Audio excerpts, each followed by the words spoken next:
এটা কথা কওঁ, এইটো প্ৰথমবাৰৰ বাবে নহয়। যেতিয়া ৰমেশ বিদুৰীয়ে তেওঁৰ হতাশা এনেদৰে বৰ্ণনা কৰিছে, মনত ৰাখিব সংসদৰ ভিতৰত দানেশালী আছিল, তেওঁৰ পিছফালে আছিল হৰ্ষবৰ্ধন আৰু ৰবিশংকৰ প্ৰসাদ।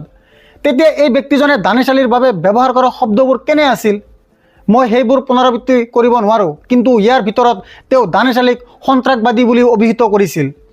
তেওঁ কিছুমান এনেকুৱা ৱৰ্ড ব্যৱহাৰ কৰিছিল যিবিলাক মই আপোনাক শুনাব নোৱাৰিম, বিপ কৰিব লাগিব। আচৰিত, ৰমেশ বিদুৰীয়ে কোৱা কথাটো নহয়, তেওঁৰ পিছফালে বহি থকা ৰবিশংকৰ প্ৰসাদ আৰু হৰ্ষবৰ্ধনে হাঁহি আছিল। এইটো ভাৰতীয় জনতা পাৰ্টীৰ কৌশল চৰিত্ৰৰ মুখ। সাংসদত কি ঘটিছিল মনত পেলাওক। এই মানুহজনে কি কৈছিল, এই মানুহজনে কি কৈ আছিল আৰু দ্বিতীয়বাৰৰ বাবে আকৌ আহি আছে। এই ব্যক্তিজনে প্ৰিয়ংকা গান্ধীৰ বিষয়ে অশ্লীল আৰু অশালীন মন্তব্য দি তেওঁ সংসদৰ ভিতৰত কি কৈছিল শুনিব।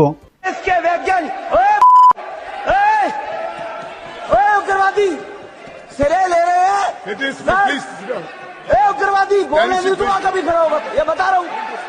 उग्रवादी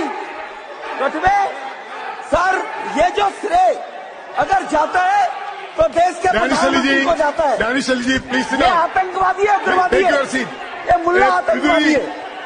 इसलिए सर अभी मैं बताना चाहता हूँ, अधीर रंजन जी अभी शोर मचा रहे थे, लिस्ट पढ़ रहे थे। उस लिस्ट में अधीर रंजन जी जब लिस्ट पढ़ रहे थे 1975 से लेकर अभी तक इसकी बात बाहर देखो।